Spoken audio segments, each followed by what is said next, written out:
The State of Affairs by Esther Perel. Infidelity is a difficult topic to define, but most instances of infidelity have a few things in common. Millions of Americans in committed, monogamous relationships continue to cheat, yet the number of adult Westerners who have never cheated is low. There is no universal consensus on what constitutes infidelity, and the boundary between fidelity and infidelity is hard to pin down.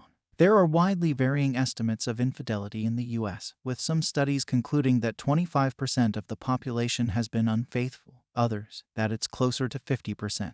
These book bites address these and other complex questions, offering real-life examples to give a clearer picture of an often murky subject. They also explain how infidelity threatens identity, why jealousy isn't all bad, and why secrecy is the best policy. Infidelities usually include one of the three elements: secrecy, sexual chemistry, or emotional involvement.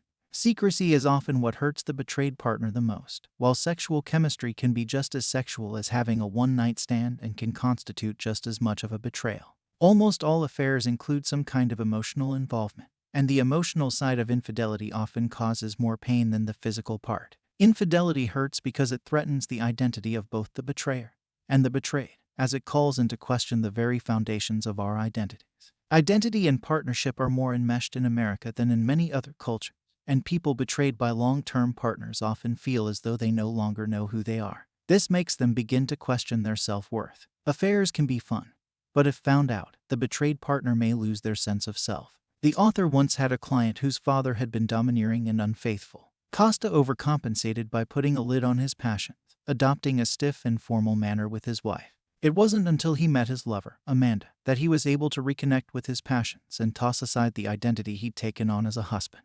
In Western society, jealousy has become taboo, but in non-Western countries, jealousy is usually the centerpiece of counseling sessions for Brazilian couples dealing with infidelity. Jealousy was once seen as a shameful emotion for both sexes, but as women became more sexually and socially emancipated, it became more acceptable. Jealousy is not necessarily a bad thing, and can actually strengthen partnerships. It is important to remember that jealousy can also be an indicator of love, and that it is important to come clean about infidelity. For example, Lena, who went to a college reunion party, got drunk and slept with an ex-boyfriend, was hesitant to admit this to her fiancé because his ex-wife had cheated on him with his best friend. Yuri, who used to fight with his wife, began a clandestine affair, and it improved their sex life.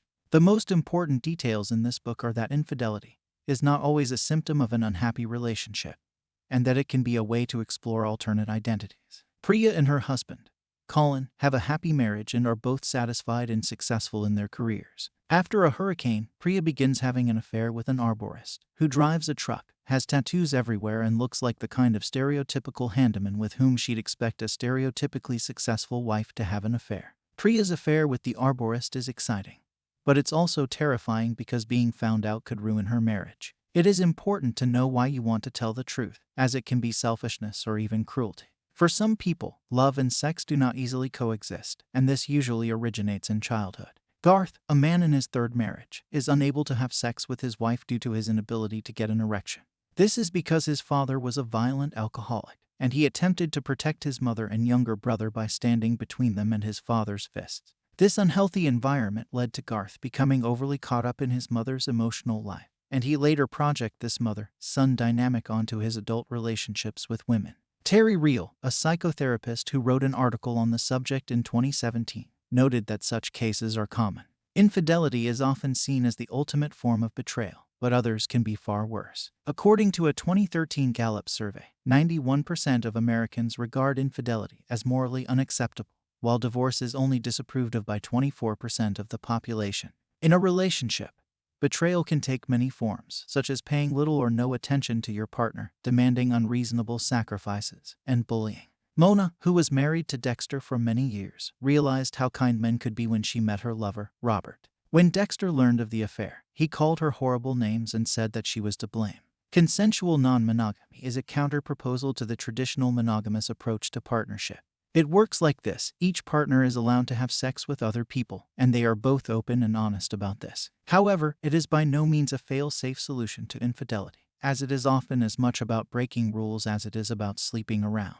There is no one-size-fits-all approach to partnership, And it is important to remember that relationships, no matter what form they take, require rules. Infidelity is often seen as the worst form of betrayal, but it can also be good for a relationship if it sparks a bit of healthy jealousy. Dan Savage introduced the term monogamish to describe an arrangement of slightly tempered monogamy, which involves remaining principally dedicated to one person while allowing for certain freedoms. Actionable advice: be monogamish, discuss what is allowed, and create your own definition of monogamy together to avoid feelings of betrayal.